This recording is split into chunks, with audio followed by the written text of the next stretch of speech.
जाने माने समाजवादी आंदोलन के प्रणेता सीपी सिंह स्मृति व्याख्यान प्रथम कार्यक्रम का सफल आयोजन मुंबई के जेवीपीडी ग्राउंड के सभागार में हुआ, जिसमें आज के दौर में भारतीय समाजवाद विषय पर देश के जाने माने विषय विशेषज्ञों द्वारा नई पीढ़ी के लोगों को जानकारी दी गई।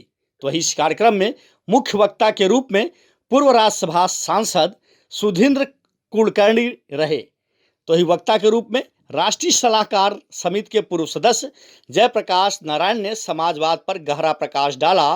तो ही कार्यक्रम की अध्यक्षता महाराष्ट्र सरकार के पूर्व नगर विकास राज्य मंत्री चंद्रकांत त्रिपाठी ने किया। इस मौके पर मुंबई विश्वविद्यालय के राजनीति और नागरिक शास्त्र विभाग के छात्रों के साथ साथ हिंदी भाषी समाज के लोगों की भारतीय समाजवाद संवाद कार्यक्रम में खास मौजूदगी रही, जिसमें तमाम क्षेत्र जैसे सामाजिक, आर्थिक, कानून, मीडिया, खेल, शिक्षा जगत के तमाम गणमान्य लोग मौजूद रहे और सभी ने इस कार्यक्रम के आयोजक मुंबई के जाने माने एडवोकेट सामाजिक कार्यकर्ता राकेश सिंह की जमकर तारीफ की।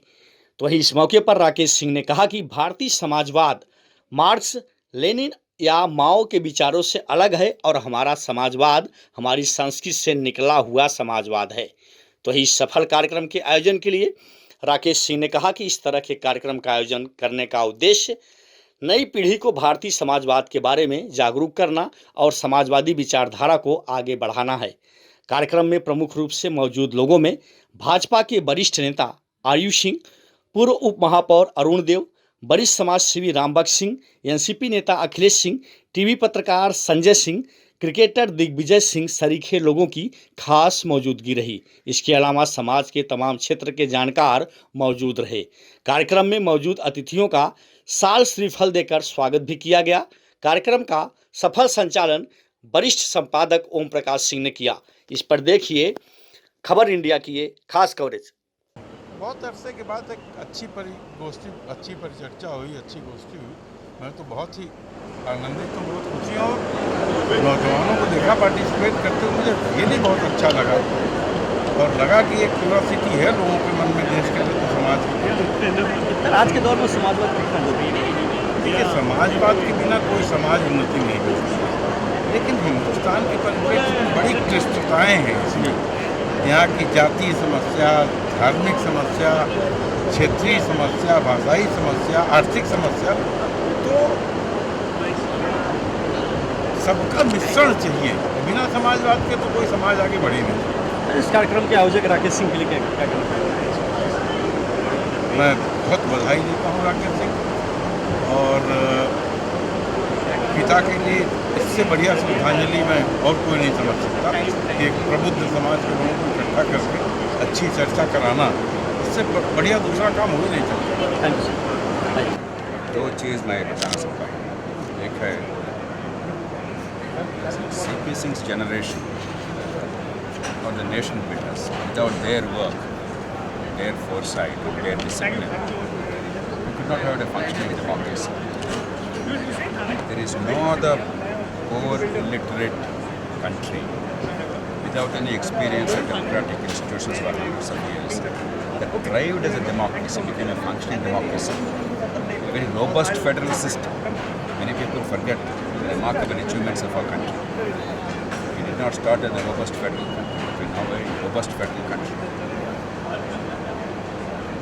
We set an example to the whole world how to deal with the linguistic diversity. There is no country with 22 languages, each with its own history, culture, its own literature and tradition.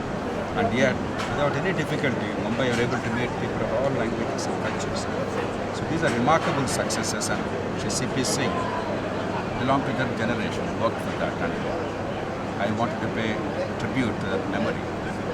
This memory, as well as that whole generation who made what is today possible. And the theme chosen today about socialism, as I said here, they have used the slogan, made it very hollow, empty. The real socialism is about giving opportunity irrespective of circumstances of birth.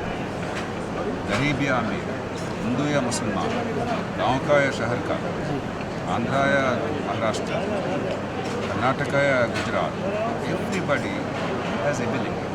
The talent must be given an opportunity to flourish, and we must eliminate all pain. Instead of the government doing its job well of providing opportunity and meeting our collective needs, we use socialism as a cynical slogan. Vote खरीदने के लिए, and convert people into mendicants. So we have to really define socialism, the purpose of socialism. If we mean by socialism equality of outcomes, we are lying. It's impossible. If you mean by socialism government is big and people are small, it's a disaster. If you mean by socialism the people who are elected to be our servants give back our tax money and behave as if they are the great benefactors and we are all the mendicants, that's insulting human dignity. But true socialism is the government doing its duty, rule of law, quality education, without any burden on the pocket, quality healthcare, infrastructure and basic amenities. And if you focus on that, and we have not delivered these yet in the country, then equality of opportunity and therefore true socialism will come. So instead of sloganeering, we must make our governing system, not only politicians but also bureaucrats, union, states, the whole system of governance, effectively deliver for us. And we have done well as a country despite great problems, but we have a long way to go. And I hope discussions like this will encourage us to do the right things for the country. Rakesh Bhai and his team, I'm very proud of them.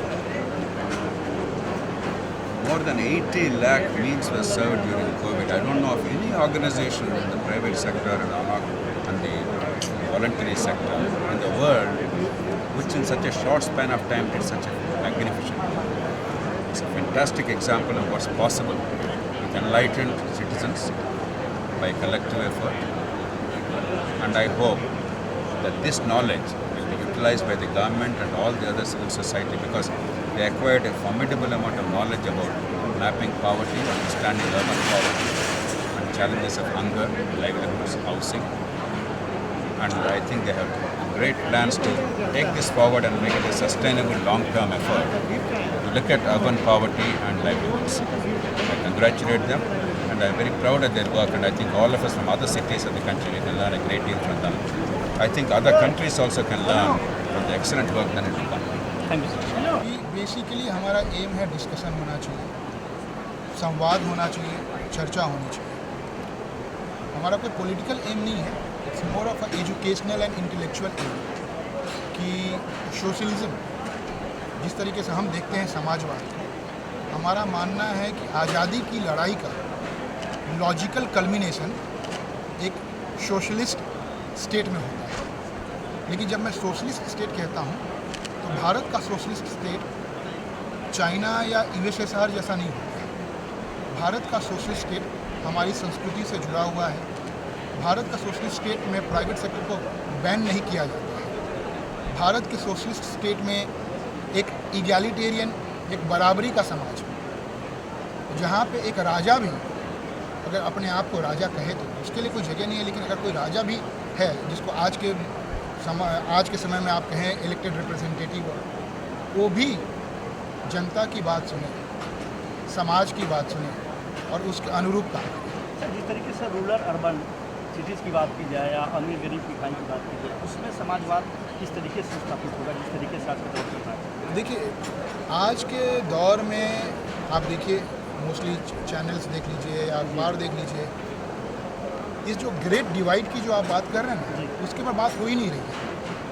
हकीकत ये है कि तकरीबन 3 करोड़ लोग हर साल below poverty line, गरीबी रेखा के नीचे जा रहा है, सिर्फ और सिर्फ मेडिकल रीजंस की वजह से। चूँकि मेडिकल एक नेसेसिटी है, उसके बिना काम नहीं चल सकता, लेकिन वो ट्रीटमेंट कराने में उनका जो स्टैंडर्ड ऑफ लिविंग है वो नीचे चले जाता है। तो देखना होगा, इस पर चर्चा करनी होगी और काम करना होगा कि जो डिवाइड है रिच और पुअर का वो कम हो। जिस तरीके से आज एक सफल आयोजन हुआ है समाजवाद को लेकर के, एक बहुत बड़ा हुजूम यहाँ पे उमड़ा, तो जेवीपीडी ग्राउंड के बाद अब और आगे का ये समाजवाद कहाँ तक जाएगा, किस तरह के कार्यक्रम और होंगे? देखिए, हमारा जो डिस्कशन था समाजवाद पे और आज के संदर्भ में समाजवाद, हम चाहते हैं कि ये स्टेट का मेन डिस्कशन और डिबेट बने। हम ये नहीं चाह रहे हैं कि डिबेट किसी हुलूल जुलूल बातों पे हो। हमारा मकसद है कि आपकी रोटी कपड़ा मकान के ऊपर बहस हो। अब अर्बन में सबसे बड़ी समस्या है, जैसे मुंबई जैसे बड़े शहर में अर्बन की सबसे बड़ी समस्या मकान है। हमारा मुंबई का आधे से ज़्यादा आबादी स्लम्स में रहता है, तो उसके ऊपर चर्चा नहीं हो रही, उसके ऊपर परिचर्चा नहीं हो रही है। उसके ऊपर क्यों नहीं चर्चा हो रही है? तो हम चाहेंगे कि इस विषय पे बातें हों और इसके ऊपर हम लोग बात करते रहेंगे। हम लोगों को भी जागरूक करेंगे, लोग को भी जोड़ेंगे। रोटी कपड़ा मकान का आपने जिक्र किया, जो मूलभूत आवश्यकताएं होती हैं। दूसरी तरफ आप एक संस्था भी चलाते हैं, रोटी चाहिए, खाना खाना चाहिए, और भारत उत्थान फाउंडेशन, उस संस्था के बारे में संक्षेप में बताना। देखिए, भारत उत्थान संघ एक वॉलंटरी फोर्स है जो मुंबई में हमारे तकरीबन 20,000 से ज़्यादा मेंबर्स हैं। एक्टिव मेंबर्स भी चंद हज़ार हैं। जहाँ तक खाना चाहिए की बात है, उसका जन्म पेंडेमिक में हुआ। कुछ दोस्तों ने मिलकर हम लोगों ने उसको स्टार्ट किया, और खाना चाहिए फाउंडेशन ने पेंडेमिक में भूख से लड़ने के लिए बनी। और पेंडेमिक के बाद में हमें रियलाइज़ हुआ कि ये जो भूख की समस्या है, ये सिर्फ पेंडेमिक की समस्या नहीं है, ये सर्वव्यापी समस्या है। ये अभी भी है, लेकिन हमें दिखाई नहीं देता क्योंकि हम रोज़मर्रा की ज़िंदगी में इतने ज़्यादा मशगूल हो जाते हैं। तो इसलिए हम लोग भूख पे काम करना चाहते हैं, हंगर पे काम करना चाहते हैं और उसको मिटाना चाहते हैं। सर, एक आखिरी सवाल, जिस तरीके से यहाँ पे तमाम गेस्ट आए, IAS, तमाम आर्थिक जगत के लोग आए, सोशल जगत के आए, पॉलिटिशियन आए, उन गेस्ट के लिए क्या कहना है? जो मैं तो शुक्रगुजार हूँ और धन्यवाद देता हूँ उन मेहमानों का जो अपना समय निकाल कर यहाँ पर आए और हम सब लोगों के बीच में ऐसी बातें की और अपना मत रखा और अपने विरुद्ध मत भी सुना। जी, खास बात यह है कि जो कह रहे थे सब उससे अग्री नहीं कर रहे थे, तो सवाल भी उठाया जा रहा था, उनसे बातें की जा रही थी और वो उसको बड़ी बेखूबी से उसका जवाब भी दे रहे थे। तो मैं धन्यवाद देता हूँ और चाहूँगा कि ऐसा ही डिस्कोर्स हो भारत में, हमारे समाज में, कि हम आपसे अग्री ना करें, लेकिन कहते हैं ना, we should agree to disagree with each other. वो इम्पॉर्टेंट है। Thank you sir. देखिए, चर्चा में ये जो नया मैं उत्तर भारतीय समाज के बारे में पहले कहना चाहूँगा कि उत्तर भारतीय समाज में इस तरह की प्रबुद्ध वर्ग की चर्चा, ये एडवोकेट राकेश ने जो पहले रखा है अपने पिताजी की स्मृति में, ये अपने आप में एक यूनिक है और जिसकी समाज को ज़रूरत थी। फिर अपने भाषणों में जैसे लोगों ने बताया कि अब राजनीति, समाज जो है राजनीति के नीचे आ गई है, अब राजनीति जो है ज़्यादा महत्वपूर्ण हो गई है समाज से। तो उत्तर भारतीय समाज में हम लोग भी एक्सप्लोर कर रहे हैं कि अब हमारा समाज मजबूत हो जो राजनीति का मोहताज नहीं हो, और उसमें कुछ लोग हैं जिनसे हम लोगों को बड़ी उम्मीदें हैं, उसमें एडवोकेट राकेश हैं। तो हम लोग पूरा ताकत के साथ एडवोकेट राकेश के साथ जुड़े हुए हैं और समाज के सब लोग जुड़े हुए हैं। अब एक नई दिशा में समाज आगे बढ़ रहा है और उसके लिए एडवोकेट राकेश को मैं धन्यवाद देना चाहूँगा, उनको एनकरेज करना चाहूँगा। हम सब उनके साथ हैं। Thank you.